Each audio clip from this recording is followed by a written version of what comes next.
right, we are live. Jamie, thanks for joining us. So we are all here for Marketing Mondays, RevGenius. So we have Jamie Pagan. Did I say that right? Correct, yeah. Awesome. So Director of Marketing at Selligence. Welcome, Jamie. No, it's great to be here. I've been listening in for the last few months, so it's fantastic to be on the other end. Awesome. Where are you out of? Cardiff. So if typically when we speak to people in the US, they gauge where somewhere is in the country based on how far it is from London. So it's about 2.5 hours on the train from London. Got it. Awesome. All right. Well, cool. Topic today is building a scalable content marketing strategy, which having spent the bulk of my career as heads of marketing, growth, demand gen, partnerships is a topic near and dear to my heart, especially given what's going on right now, where all the easy buttons seems to have broken all at once. I'm not sure how effective those EV buttons ever were, but so to a very large degree, it's sort of back to basics and doing the stuff that we ought to have been doing kind of from start. And I'm a firm believer content has always been king. So let's hop into it. First off, tell us a little bit about Selligence, what you do over there, and then we'll get into the topic for today. Brilliant. So Selligence is obviously, as the name suggests, is a sales intelligence platform built off the back of AI-driven sales triggers. So what I mean by a sales trigger is an event that basically suggests that a business might be going through a buying phase. So I think the most well-known example would be a funding round, which is in recent times has probably become a bit oversaturated, but funding rounds is a good example. Company X goes through funding round, they're very likely to be spending money. So we track around 116 different sales triggers, each with some subtypes as well, which means basically thousands of leads that are pre-intent. So it suggests that a business will be looking for your product or solution in the coming months rather than they're actively looking. So you can get ahead of the pack, ahead of the competition. And I think Selligence in its sort of current state is maybe a couple of years old. Previously, we focused on the staffing and recruiting market, but now very much solely focused on the sales industry. Awesome. And I love how you pointed out there that they are pre-intent. So obviously, if they're pre-intent, you've got a little bit of ways to go around, nurturing them, getting them ready for that conversation, hopefully getting them to a place where they have intent, which of course aligns with the topic. It's always interesting to me whenever people start playing around with these types of signals and how to leverage it. There's almost always like some really kind of interesting, odd, whatever, ways that people have been able to effectively leverage it or insights they've gained out of it. So I imagine with your guys' customer user base that you're privy to at least some of those. Any that are particularly interesting or fun that you want to share?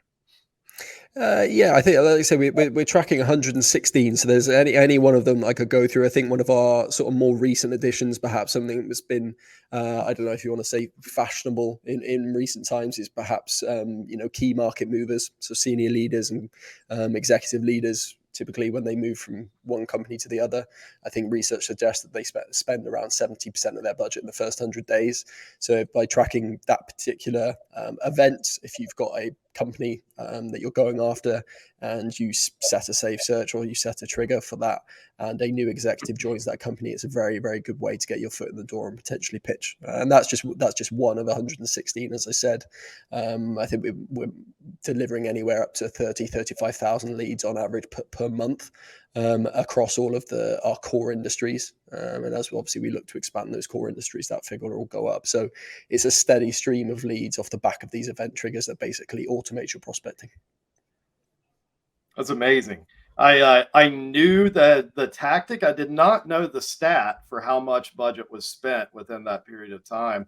But of course, that makes sense. Like you're not bringing in somebody new to just do the same thing that was being done before. And so, one, you've got, a mandate around the hiring to come and do things differently or better. But two, like most of us are going to be pretty antsy to get in there and deliver some results and some changes around that. So, makes huge amount of sense on why that would be such a valuable, intent, well, not necessarily intent signal, but pre-intent signal for that. So, one of the or two of the biggest challenges that I've had, and with my teams and running content strategies, is content, of course, is a relatively time intensive process to create. And so it can be relatively time, resource intensive around that. And so you want to make sure you're doing that as efficiently as possible, and also that you're creating the right content for the right use cases. And then, of course, your content's only as good as your distribution strategy and how effective you are at getting that out in front of people, and in particular in front of the right people, and even better if you can do it at the right time. So what insights do you have around kind of those critical pieces of it? Because you can have the best signaling in the world, but if you're not doing things efficiently and you're not getting it out the door and in front of them properly, then it ain't going to do you a whole lot of good. Yeah, no, I think on that sort of topic, I think the main note that I made was all around the podcast, and the reason I bring up the podcast, or any one of the podcasts that a company might choose to do, is that by creating a podcast, we're basically fueling our engine constantly every single week. We get the episode of the podcast, which we release every single week, so we get an episode every week. That gets then shared onto Spotify, to Apple, to Google, to Amazon, etc. We get a full episode on YouTube. We clip it up. Those go into YouTube Shorts. They also go onto LinkedIn. We then have text-based posts. If the podcast episode warrants a long written piece, we are able to share that with a content writer, and we're also going to get that on the website. So by producing one podcast episode every single week, we're actually getting 10 to 50 different pieces of content a week, which means we can very efficiently distribute content at mass in a very ordered and structured way, just by adhering to that one per week podcast. So I think that's been one of the most, I would say, efficient, or one of the most rewarding or valuable things that we've actually started. I think we started that back in November, so we're coming up to our 20th episode on that, and 20 weeks worth of content and hundreds of sub pieces of content off the back of that. So I think that's been probably the most efficient form of creation and distribution that we've actually started. That's amazing. I mean, it goes hand in hand with what I tell my teams. If we're ever creating a piece of content that has a single use or a single thing that we're going to do with it, like, we should be really concerned. We need to be figuring out, okay, how's this going to pull double, triple duty? How can we repurpose, reuse the content, slice and dice it, repackage it, whatever, so you get as much mileage out of that content as humanly possible. Because the creation of it is the hardest part, it's the heaviest lift. So make sure you do everything you can as far as getting it out and getting it distributed and finding all the different ways. What's been one of your more effective strategies in driving? So of course, one of the keys in a content engine, especially when it comes to distribution of it, is kind of getting things up to a critical mass, as far as like people that have awareness and are seeing it, engaging with it. So you get that flywheel spinning, and once you've got it spinning, it takes a whole lot less effort to keep that going. What have been some of the more effective ways that you've had or used to get it to that initial scale, that initial critical mass, as well as, are there, tweaks to that strategy, or ways that you, as you transition into that maintenance sort of, flywheel piece of it? See, I would say, open and honest, that we're very much still in that build stage. So I think in terms of that new strategy that we adopted, we're looking at end of Q3, Q4. So we're very much in that scale up, phase to try and reach, like you said, that flywheel where it's essentially humming nicely, and you just have to keep feeding it. So I think the positive signals that we've seen, probably the most positive signals, I would say, are off the back of the clips. We produced a podcast which sits on the website and sits on YouTube, but the clips we're getting thousands of views on LinkedIn, and even organically. I'm not even talking about paid here. Organically on YouTube, I think we posted clips last week from Outbound 2.0, and one of them's 1,000 views, and we only shared it last week as a YouTube short. So I think those short and sweet clips have been probably the most rewarding in terms of that.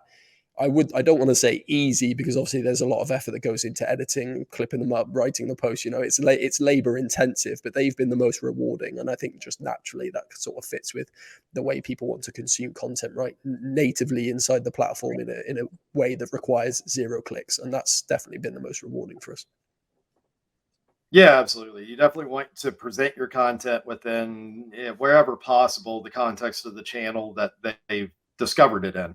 So if you require them to go elsewhere, do something else, go into a different platform, like you're gonna, it's the classic marketers, problem. Every click, every step, whatever, you're gonna lose a certain percentage of people. So minimize those, keep it as familiar as possible.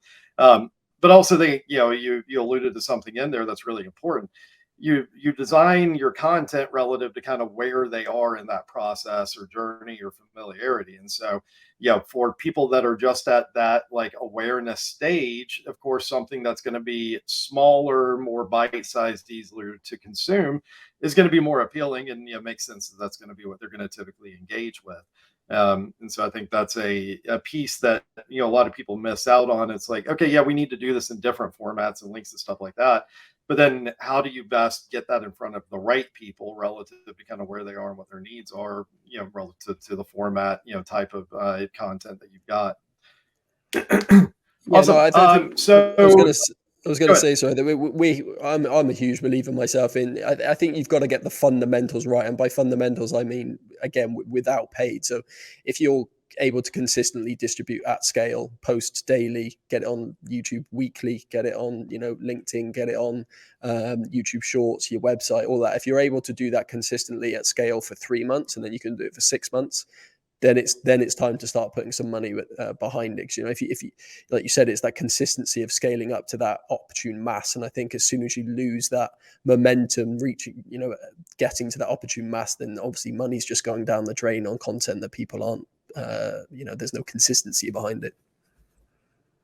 Absolutely. Could not agree more. In fact, I had this conversation with a prospect for us at RevGenius last week, where they were talking about coming and sponsoring, some content with us, running, some webinars and stuff, and started digging into it, and it was like, oh, so you've never run one of these internally? I was like, do you know what your process would be, what your operations looks like post event? I was like, no, we were going to figure that. I was like, don't come pay us to go figure this stuff out. It's like, no, like you need to go run 2-3 of these internally, like work the kinks out of it, figure out what you need to dial in, fix all of that stuff. Then let's talk. But yeah, you don't want to start throwing money at something only to learn where you've got the giant holes you need to go plug. Like go test run it, go do dry runs, and then start adding some paid layers to it. Yeah, no, I mean, ultimately, people are under even more pressure in the current climate to get results fast. And I think, 6 months ago, a year ago, podcasting might have seemed like a nice to have rather than a must have. And I think more and more now people are under pressure and they're thinking, geez, I wish we started something 6 months ago, whether it's a podcast or not, whether it's a series of or whatever. But I think, like you said, they're coming to the table thinking, right, we want to do that, but they don't understand. Like the podcasting distribution, my post-production to-do list, I call it, is honestly about 35 steps. And each step might just be record podcast, could be one step, but it's like a 35-step process that I have to go through for each and every one. And I think if you said that to the majority of people before starting a podcast, they'd say, right, so 10 episodes is going to be 350 actions. And they're just not going to do it, are they? But once they get to that point of understanding the fundamentals, that's the time to really, put your money behind it.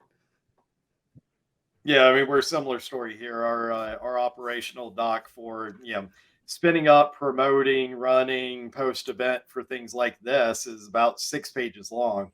We're working on trying to whittle that down so it's closer to 3. But even then, like that's a lot of steps. Like there's a lot that goes into doing this stuff and doing it well or doing it right.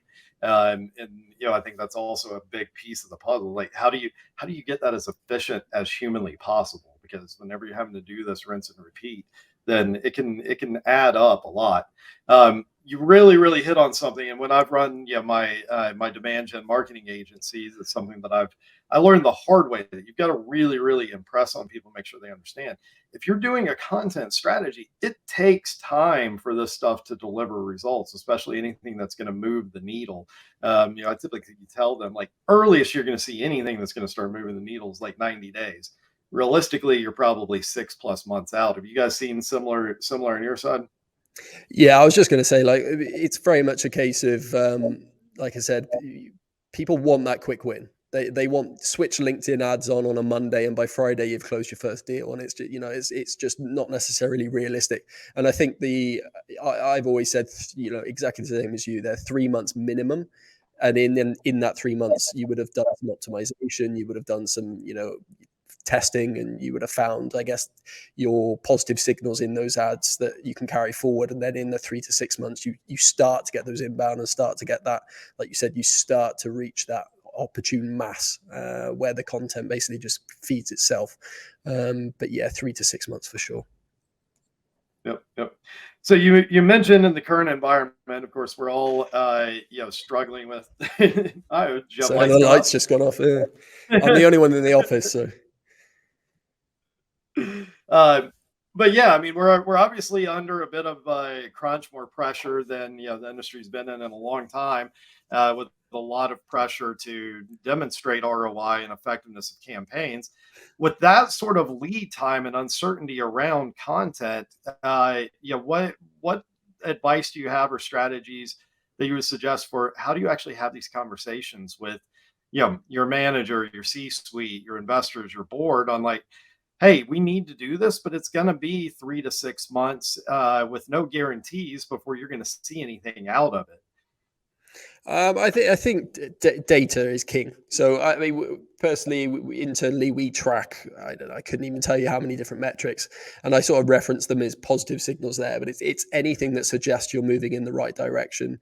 And I appreciate, obviously, in the short term, you're going to want some quick wins. But I think the quick wins come more from the capturing the existing demand. You've got a solid website, the user experience is great, the product messaging's bang on, you've got a good way for booking demos, or you've got a nice inbound process already in existence where you're able to capture that existing demand, when the market is down, for example. And then obviously long term, you're investing in fueling that, capturing the demand by creating the demand, which takes more time. But I think as long as you can show those positive signals that are all pointing in the right direction, month on month, you're getting 10-50% growth in organic visitors to the website, you're getting 5% growth on your LinkedIn followers, whatever it is, every single month, then at least in the short term, you've got some sort of, value that you can show internally. 100%. So you've used the word content engine a couple of times. Can you unpack what's behind that? What does it actually entail to have a content engine, and how do you go about building that? Okay, so I think from our perspective, building a content engine, I think you've got the structure of it, and then the ultimate goal of it. I think the goal for us is essentially to create an owned audience. What I mean by an owned audience is people who are subscribed, right? They are newsletter subscribers, YouTube subscribers, LinkedIn followers, podcaster followers. They come back and check on your blog every time you send them an email. And I think the goal for us is to build content that provides value, education, upskilling people so that they keep coming back for more and they subscribe, which, as you said, ultimately over time, you're building up that mass of subscribed followers, engaged users, and it's going to cost you less and less to retain them. Obviously, as you grow and scale, the speed at which that you're getting those subscribers and followers is naturally going to increase. So the content engine for us is purely targeted at leveraging those owned media channels, treating ourselves like a media house rather than a old stuffy B2B company. And a media house. I guess what I mean by that is people rely on us as a source of consistent, repeated, quality information that they keep coming back for in the same way that they might do a traditional media house. So I guess that's our main focus in terms of, the goal of that content engine. And then I think there's some key parts to that content engine for us. I think SMEs internally is a massive thing. So most companies will have a sales team, a customer success team, people who have worked in the staffing industry, for example, which are 3 of our core markets. So we rely on those SMEs and we lean on those SMEs internally to help us produce that valuable content. Quality, so it's massive. So we don't share something, I think you touched on it earlier, unless it's valuable to our ICP and unless it, can be distributed across multiple channels. The consistency of it and the point of view, I think, is another one. We always want to have a point of view. Our point of view is, based around sales triggers, obviously for Selligence, in that, we believe sales triggers are the future. That pre-intent is the future. It's more optimal. It's more efficient. You get high outbound success rates. So that is our point of view. So quality, consistency, point of view, and owned media or owned subscriber channels are probably, big parts of our content engine or content strategy. Awesome. Sorry. So you mean actually focusing on value add helps? That's as opposed to Yeah, no, 100%. I think it's a lot easier to persuade someone to subscribe and keep coming back for more if it's useful to them, right?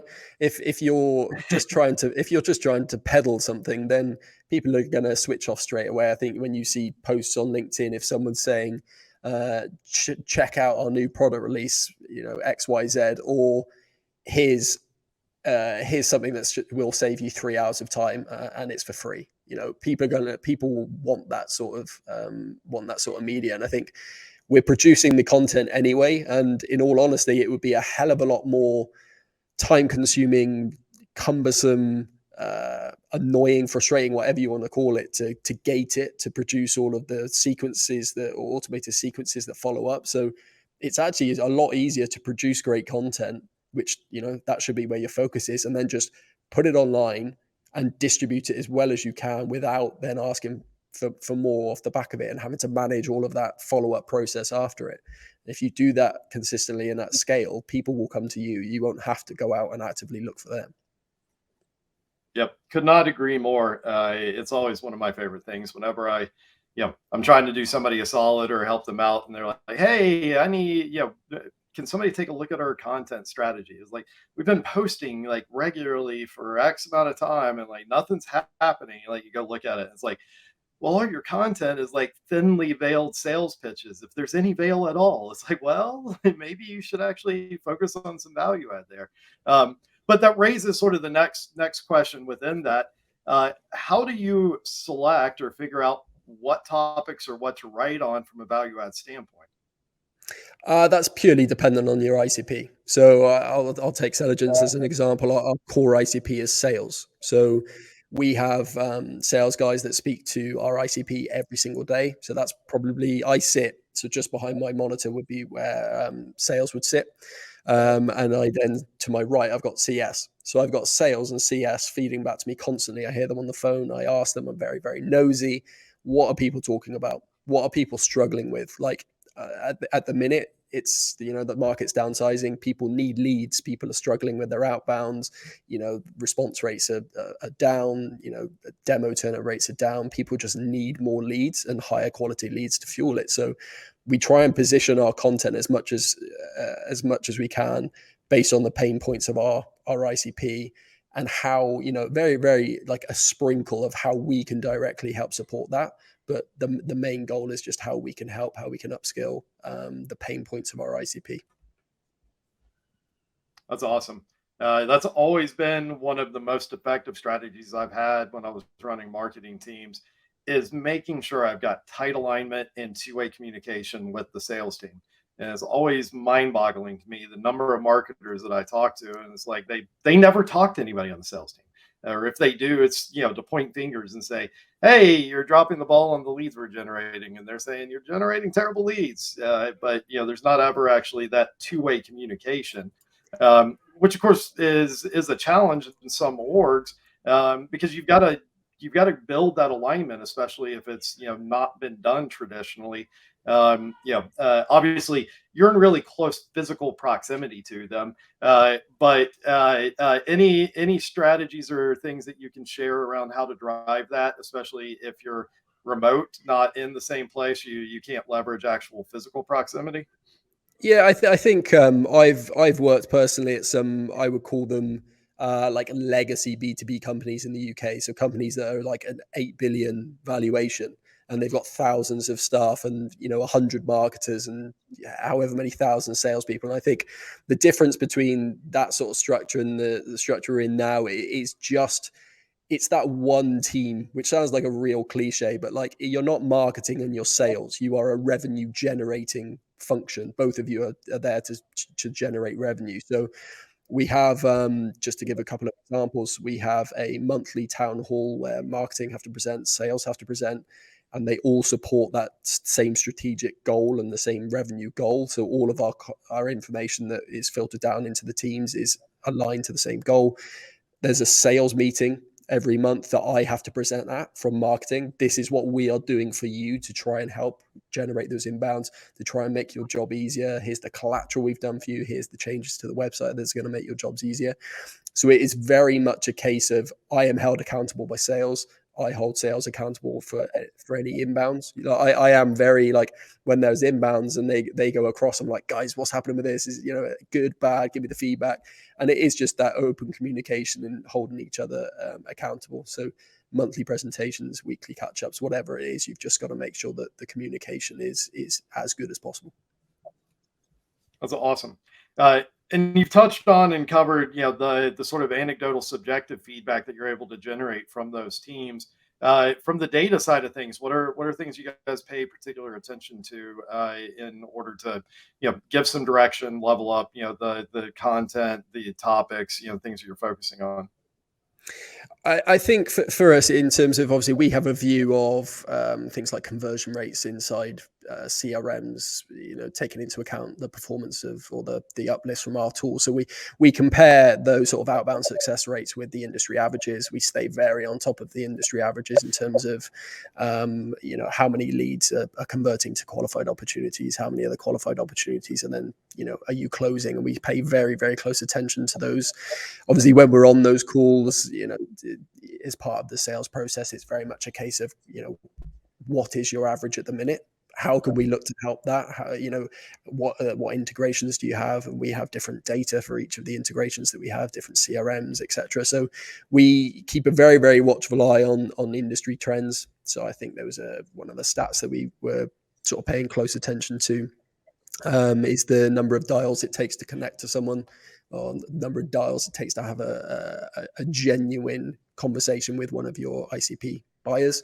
And that feeds into our ROI calculations. The number of people that you would expect to turn up to a demo, we reference that into our ROI calculations on our outbound success. So again, it's very much a case of when we ask the question, almost as if it's like a industry survey. When we're speaking to customers, and it's very much two-way.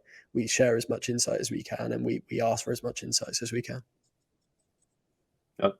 And what about for what you guys are generating internally? Are there specific signals that you're looking for, or things within the data to give you direction on like topic selection for your podcast and stuff? Yeah. So, I mean, in terms of, do you mean in terms of, I guess, close one deals that we've had success with, and what was successful in that process? Like what messaging was resonated well? Yeah, I mean that side of it, but we were talking through like the sort of anecdotal, subjective feedback from the sales team that you're doing such a great job of generating, but asking if there's anything on the analytics number side that you use to help shore up, support what you're hearing sort of anecdotally or subjectively, to combine and give you a firmer direction around things. Yeah, I mean, like I said, in terms of that internal tracker that I've got for marketing, there's just to give a bit of background, there's a tab for the website, LinkedIn, YouTube, podcast, every imaginable channel that we're basically pushing content out on, every imaginable channel that we can get data for, and we log that every single month, and then we compare that to the, like you said, those insights that we're getting from the sales team, and the insights might be, this went down very well, and we'll cross check that against certain pages on the website, certain content pieces. I think, one of the content pieces that is doing really, really well for us at the minute actually talks about UK salaries being lower than the US and the UK. And then that content piece actually came off the back of a call from one of our staffing clients, who said that there was one of the questions that they were asked most in their sort of field was that, and we produced a piece of content around it, and it literally is our best performing piece of content in terms of organic SEO every single month. So it's definitely a two-way street. That's awesome. So we touched upon this sort of, this started off, Selligence is generating pre-intent signals for customers, which of course entails somewhere around that journey after the pre-intent. So you need to get to an actual intent signal. And content for me has been one of the most effective ways to get there. But what type of intent signals are you guys internally, or your advice that you have for your customers to take that from like pre-intent to an actual intent signal? I think, I guess in terms of where we want to be and where we are, two very different answers to that question. I think That's fair. we definitely a firm believer in self-reported attribution. So that's something that we introduced again, sort of Q2, Q3 on our inbounds. But we obviously pair that with data-backed analysis as well. So we've seen a really nice uplift in word of mouth referrals. LinkedIn started to creep in now, and obviously one of the sort of main goals of the podcast was that we start to see the podcast mentioned in self-reported attribution as well. So there's a few key pages on the website that we track that would definitely show higher intent, like pricing page, ROI calculator page, those sorts of pages, demo pages, all of those different sort of layers of the journey. We don't really look at as a website visit as much of an intent. To be honest, let's put it that way. Like, someone visiting our website once isn't going to get a phone call from our sales team saying, "Do you want to buy?" So there's definitely various levels of the intent that we're looking at throughout that funnel, if you want to call it that. Yeah, it sounds very familiar. Anytime I get hit up by somebody saying like, "Hey, we need help with our lead scoring model," it's like, oh dear God, not that. Like, don't a email open's not worth a point, and a link click's not worth three, and that's not going to give you a real intense signal. And what you talked about is actually the way that I've been doing it for a while, and I recommend most people, which is, create engineered intentional conversion points or thresholds as your intent signals, instead of trying to like build some point scoring system with it. Like, build stuff in there that pretty clearly indicates like, okay, they've gone past awareness and they're in sort of a middle of the funnel stuff. So create content, create conversion points, whatever, around somebody that's at that stage, that's interested at that point in it, or things like pricing, demo, trial, whatever, for bottom of the funnel, where they can clearly be raising their hand and saying like, hey, we're at this point in the journey. And then in each of those points, like, make sure you've got built-in nudges and pathways established for how do they get from where they are there to the next place you want them to get to, and be intentional about trying to drive them there. Yeah, like you said, those nudges, one of the simplest nudges, if you're running LinkedIn ads, is obviously you have your audience built on specific pages and timeframes and things, and then you can chuck them into a retargeted to try and sort of move them further down that funnel. But I think the pricing page was a good example. We didn't have a pricing page on our website a few months back, and over the last few months it's ended up generating some of the most number of page views of any page on the website. And we actually stuck a form on there because at this time we don't necessarily share the full pricing for our organizational sort of plan. So we had a pricing proposal request, and that ended up literally within the first few days of it going live, we started having pricing proposal requests, which was a whole new channel that we opened up just by creating a page, which took us a couple of days really. Yep. Anytime I'm talking to a company that doesn't have a pricing page, it's like, I don't care if you don't publish your pricing. You still need a pricing page. It was like, that is, your most high intent prospects, I guarantee you will be Googling your company name, your product name, and pricing. It was like, you need a place for them to land. You need a way for them to reach out and have that conversation, even if you're not publishing it. And it's mind-boggling. I mean, the number of people that are like, no, we don't want a pricing page. We don't need a pricing page. Like, yeah, you do. Like, get that up there now. It's something we're still very actively working on in terms of that pricing page, because we are on a journey to moving towards PLG with a freemium model as well. So that pricing page will become ever more important in terms of driving free trial, start a professional organizational plan, and guiding them through that journey. I mean, the ROI calculator is a page that went live last week, and we're already seeing really good sort of submissions, I guess, to that form of people trying to find out what the potential ROI they're leaving on the table is. And again, like you said, it was just another way of trying to gauge different levels of intent. They're probably going to look at an ROI calculator before they look at submitting anything or pricing, aren't they? So just trying to plug a few of those holes, really. Yep, absolutely. ROI calculator is an excellent, in my experience, like middle of the funnel step or signal. Like, hey, we've got awareness. We're looking at solutions. Like, how would I actually get a return on this, or how would I actually like pitch this or budget for it, whatever. So for a lot of companies that. For a lot of companies that don't have anything like this running, or they're trying to figure out, like, all right, I'm sold, I need to do this, but I have no idea how to get from like standing start to actually having an engine. What's your advice on kind of where to start, what to prioritize, essential things that you need to kind of get off the ground? I think I'll give a bit of context in terms of, or a bit of background in terms of our team. So I'm a sole marketer, and I don't mean a sole marketer in my department. I mean, I am the only marketer for the business. So there is me as a sole marketer, and then we have two other colleagues who sit in the research team that do pitch in on content. So just to give a bit of background in terms of the headcount, which I think will give a bit of a better understanding in terms of how we structure it. And if you've got more people than that, then hopefully it should be easier, albeit too many cooks can sometimes spoil the broth, as they say. But we have a relatively simple cadence. I think for 2023 our target is to post twice a day on LinkedIn. That's just one of my own targets. Release one podcast episode a week, create 2 high quality written pieces per month, and send 1 newsletter per week. And that was based on just our resource in terms of time. Like, for us to produce a high quality content piece when we don't actually have a dedicated writer, we think 2 a month is a relatively good sort of cadence to follow.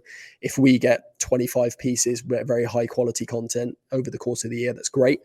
We use monday.com for the planning side of it, the operations side of it. We have a board inside there that each of us can obviously look at, work and edit, add comments. We have a weekly content catch up for the 3 of us, for us to discuss all new ideas and for anything upcoming. And then what we do is, like I said, we have that post-production to-do list. So for every piece of content, it's like a 25 step process that we have to go through for each of them.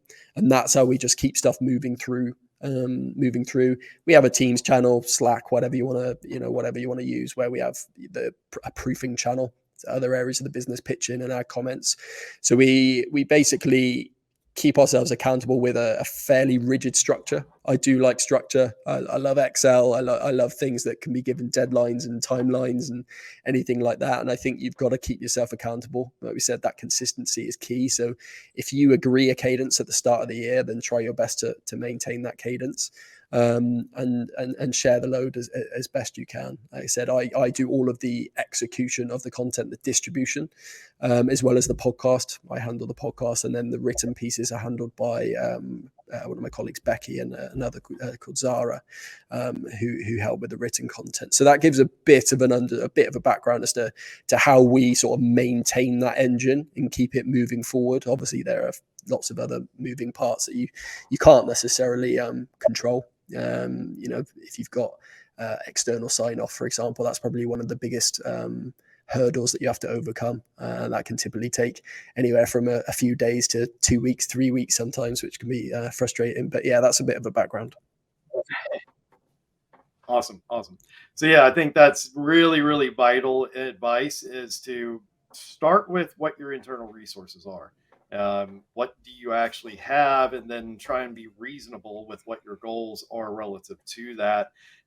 Also, I think something you guys have done really well is, all right, we're going to focus primarily on this podcast piece. We're going to do all that we can to get extra mileage, repurpose, all of that stuff around what you guys are doing on the podcast. But it sounds like the podcast is really the focus of it, and really the thing that you guys are trying to drive.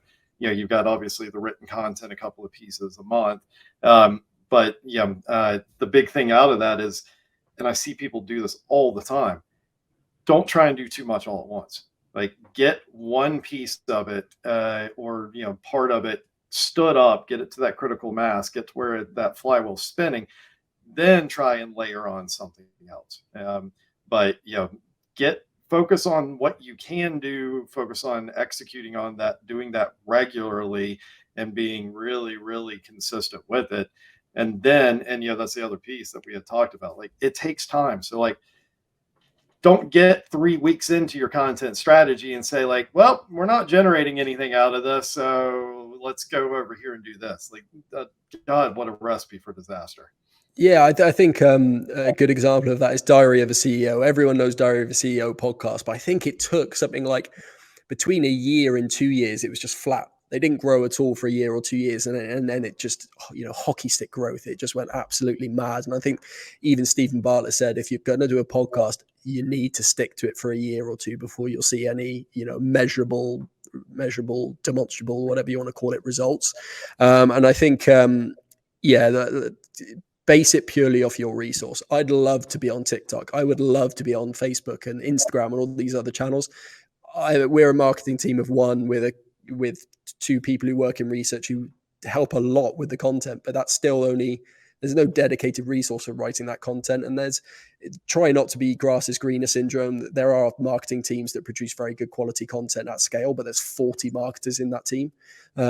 Monday.com, I think I saw on LinkedIn, this was a very interesting one. It was like how Monday.com like absolutely owned SEO, and look at the organic growth they had. But they hired 15 content writers who each produced a certain number of content pieces a month, and it ended up being like 1,000 content pieces over a year.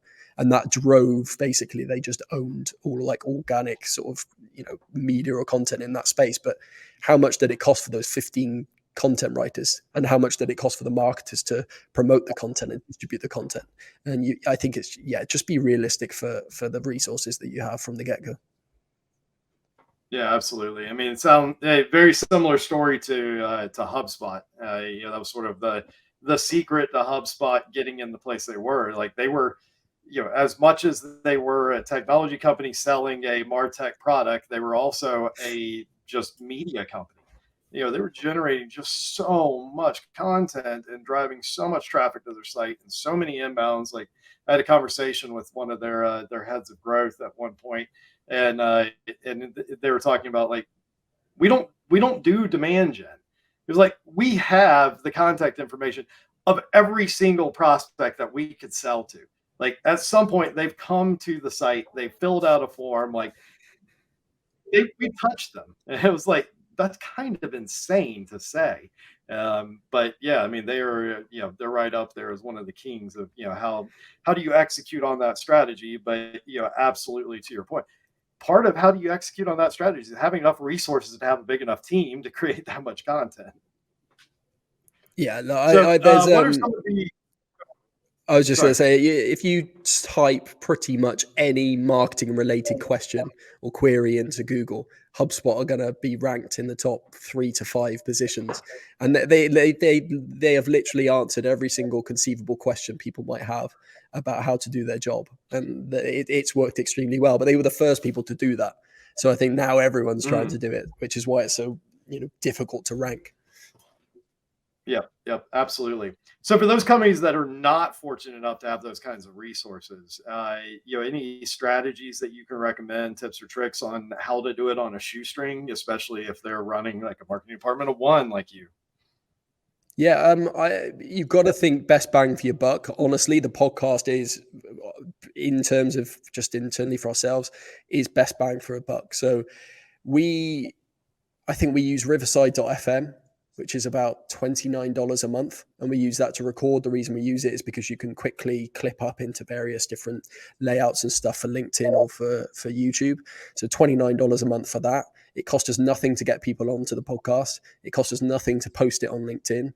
The only other thing you would need is a piece of editing software if you wanted to do specific clips and things. I think, again, you can use iMovie, which is free. We're lucky enough to have an internal designer as well, and that designer has the Adobe suite, so we have Premiere Pro that we use. But aside from that, it really, the only cost associated with our podcast outside of paid advertising is $29 a month.